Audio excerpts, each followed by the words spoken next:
"You're draining me." He didn't yell it. He didn't whisper it either. He just said it, like he was tired of carrying something heavy. And that something was me.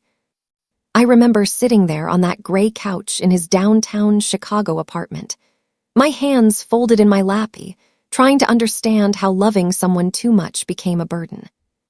If you've ever loved someone so deeply that you forgot how to love yourself, this story is for you. Because what happened after he asked for a break? He never saw it coming. My name is Ava. I'm 27. I live in Chicago. I work in marketing. On the outside, I had it together. But inside, I was terrified of being abandoned. When I met Jason, he felt safe. He felt solid, calm, confident, the kind of guy who made decisions quickly and didn't overthink like I did. At first, he loved that I cared so much. "It's cute," he'd say when I double-texted him. "It's sweet," he'd say when I checked if he got home safe. "It's adorable how much you think about me." But cute turns into clingy fast when someone stops appreciating it. It was a Thursday night. He asked if we could talk. I knew that tone. We sat down, he leaned forward, elbows on knees, avoiding eye contact. "Ava, honestly, you're draining." Silence. "I feel like I'm constantly reassuring you, constantly managing your emotions. I need space. I need a break." A break. That word feels harmless. But it's usually the beginning of the end.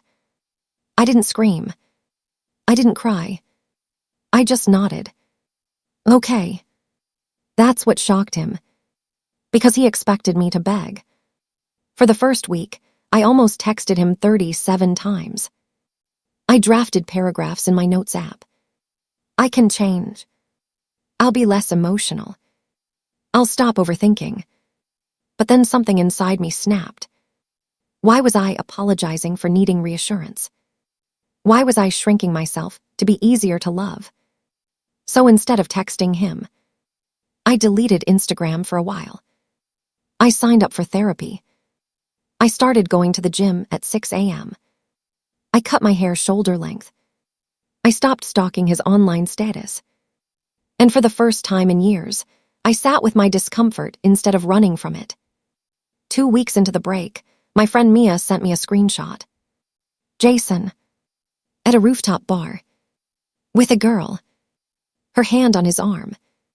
Caption, much needed night out. Much needed. I stared at that photo for 10 minutes. My chest felt tight, my eyes burned. But instead of calling him, I went for a run. And while running through the cold Chicago air, something became crystal clear. He didn't need space from me.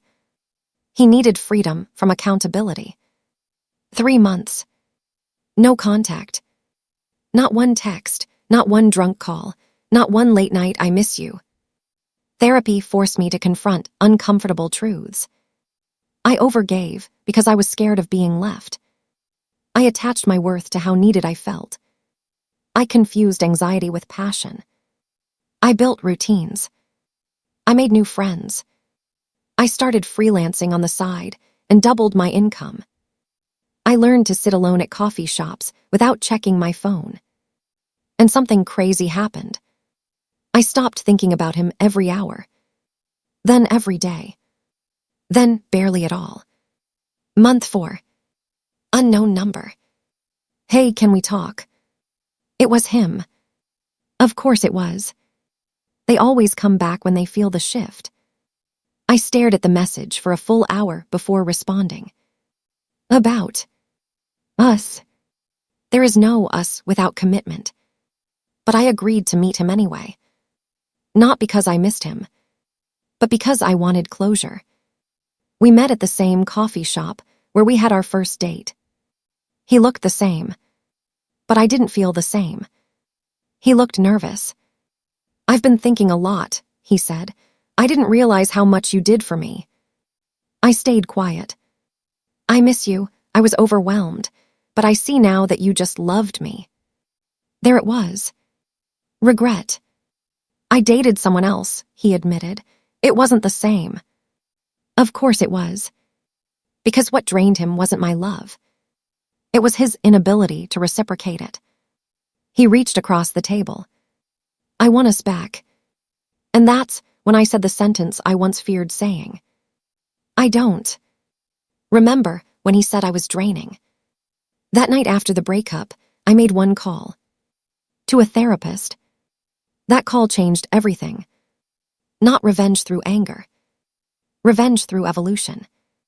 And sitting across from him now, I realized something powerful. He didn't want the old me. He wanted the upgraded version. And access denied. You've changed, he said softly. Yes, I replied.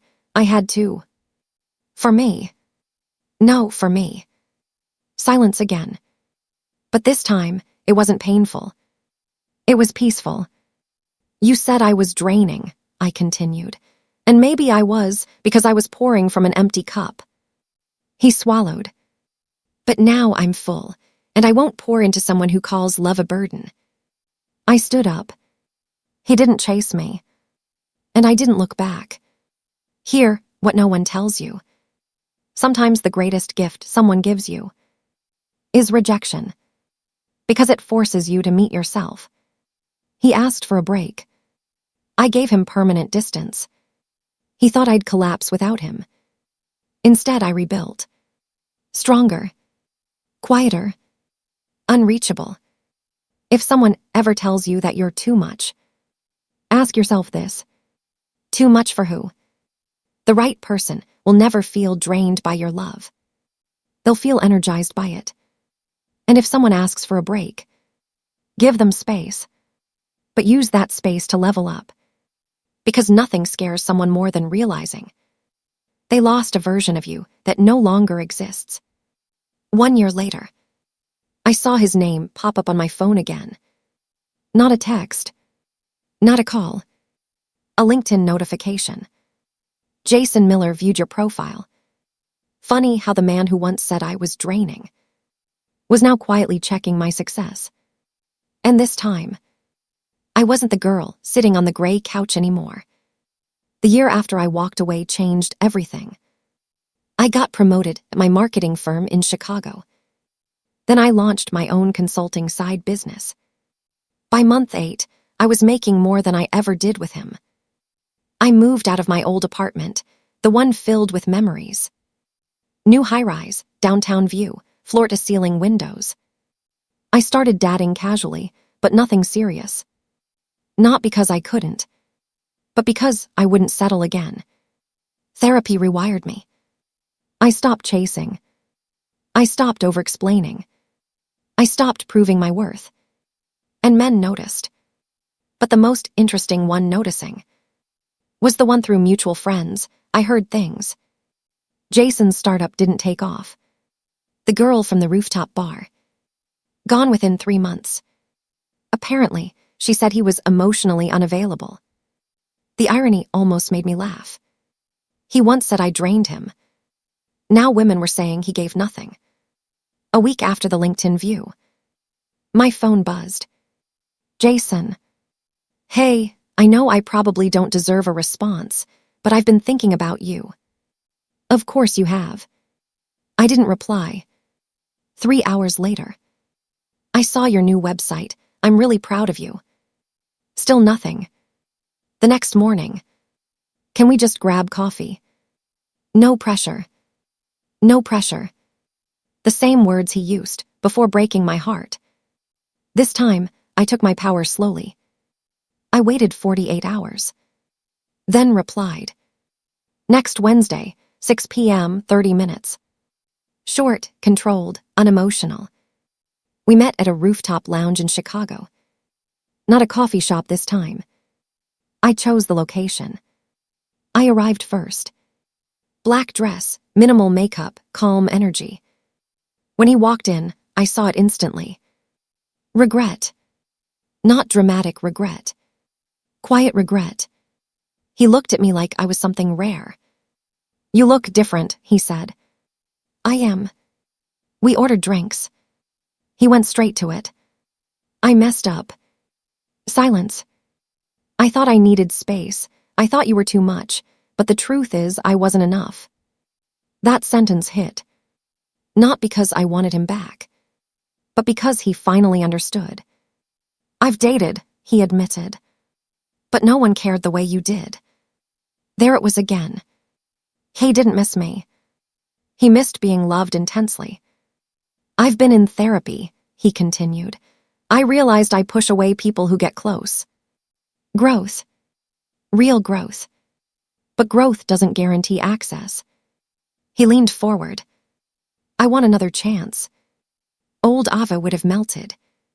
New Ava sipped her drink calmly. Jason, I said softly, do you know what hurt the most? He swallowed. Not that you needed space, but that you made my love feel like a burden. His eyes dropped. I know. I rebuilt myself after that, brick by brick, and it was painful. I'd do anything to fix it. And that's when I smiled.